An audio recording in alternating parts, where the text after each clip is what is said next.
Hello guys, welcome back to our channel. তো আজকে আমি যাচ্ছি হলো ধারাপুর মা মনসা মন্দিরে। তো দেখতে থাকো পুরো ভিডিওটা। আর মন্দিরে গিয়ে কী কী করছি, আর শুধু একটা মন্দিরে না, আজকে তিনটে মন্দিরে ঘুরতে গিয়েছি। তো আমি, আমার ফ্রেন্ড, তারপর আমার বৌদি, দাদা আর একটা ভাস্তি আমাদের সাথে গেছে।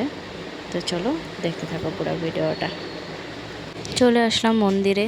তারপর মন্দিরে এসে গোমাতার দর্শন হলো। তারপর আমরা নিয়ে নিই পূজার থাল। থাল নিতে গিয়ে আমরা আমি বুঝতে বললো আমাকে যে আজকে নাগপঞ্চমী, খুব ভালো দিনটা। তো আজকে আমি জানি না নাগপঞ্চমী, কিন্তু ওনারা বললো, তো আমি ভাবলাম যাই হোক, আজকে আমি খুব ভালো দিনে এই মন্দিরটা এসেছি। তো আমার খুব এখান দিয়ে যেতাম আসতাম, তো আমার খুব ইচ্ছা ছিল যে এই মন্দিরটায় আমি যাব।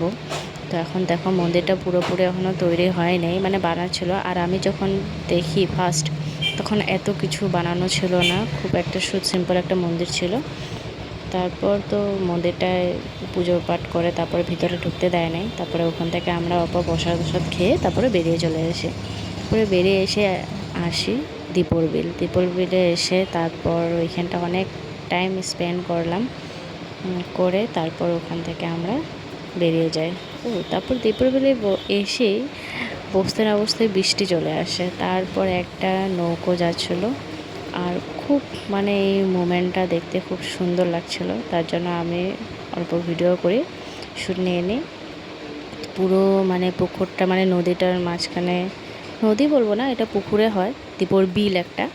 তো বিলটার মধ্যে কোনো কেউ নাই, শুধু একটা মাঝি আর কি নৌকা দিয়ে চালাচ্ছে। এত ভালো লাগছিল না, মোমেন্টটা আর কি টিভিতে দেখতাম, সেম পুরো টিভির মতন আর কি।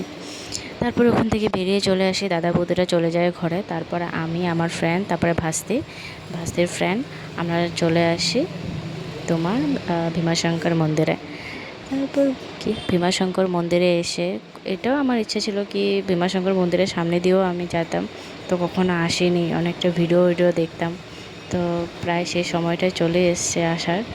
তো চলো যাই এখন মন্দিরটা দেখি। তো মন্দিরটার মধ্যে তেমন কোনো মন্দির নাই, একটা ঝর্ণার মাঝখান দিয়ে শিবলিঙ্গ বসানো আছে। দেখো শিবলিঙ্গটাই মন্দির, আর তাছাড়া এমনি খুব সুন্দর দেখতে।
তারপর ওখান থেকে বেরিয়ে আমরা চলে আসি কোথায়, মা কামাখ্যা মন্দিরে। মা কামাখ্যা মন্দিরে আসি, তো আর বেশি দিন নাই, 22 থেকে অমাবস্যা মেলা লাগবে। তার জন্য পুরো জায়গায় জায়গায় প্যান্ডেল, তারপর থাকার স্থান, বানাচ্ছিল। তারপর আমরা এখান থেকে অল্প ভিউ পয়েন্টে গিয়েছিলাম, তারপরে ভিউ পয়েন্টের থেকে অনেকটা মানে একটু ফটো শ্যুট করলাম, যাই হোক। তারপর ওইখান থেকে আমরা সিধা মন্দিরে। আর এই যে দেখো মন্দিরটা, সরি ভিউ পয়েন্টে এসে অনেকটা রিল্যাক্স টাইপ মানে ভালো লাগছিলো। প্লাস হলো বৃষ্টি পড়েছিল, ওয়েদার পুরো ঠান্ডা হয়ে গেছিলো। তো মানে জাস্ট মানে ওই অনুভূতিটা একদম সুইট ছিল, অনেকটা সুইট ছিল। যাই হোক, এখন দেখো আর দেখো এই ব্রিজটা দিয়ে আমরা এসেছিলাম। আর দেখো ট্রেনও যাইতেছে, মানে পুরো একটা প্রাকৃতিক দৃশ্য যেটা বলে যে পাহাড়, ঘর, তারপরে ব্রিজ, প্লাস এটার মধ্যে একটা জিনিস অ্যাড হয়, শুধু ট্রেন যাওয়াটা, যেটা আমরা প্রাকৃতিক দৃশ্যতে কেউ আঁকে না, ড্রয়িং করে না, আমিও আঁকিনি কোনোদিনও। তো এই প্রাকৃতিক দৃশ্যটা অনেক সুন্দর। তারপর তো মন্দিরে এসে ভালো একটা মানে মুহূর্ত পেয়েছি, সেই মুহূর্তটা মানে খুব সুন্দর, যেটা আমি কখনো পাই নাই।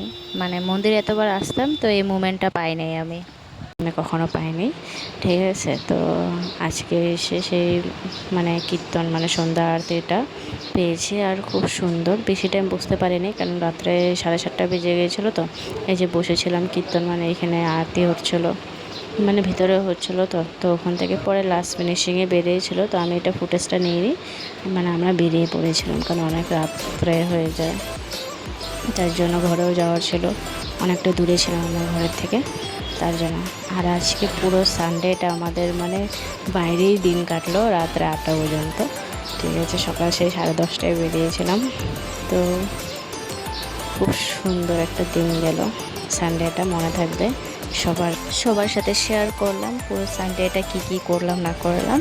তো থ্যাংক ইউ পুরো ভিডিওটা দেখার জন্য। আর প্লিজ স্কিপ করবে না, পুরো ভিডিওটা দেখো। আর প্লিজ একটা লাইক, কমেন্ট, শেয়ার করে দিও প্লিজ।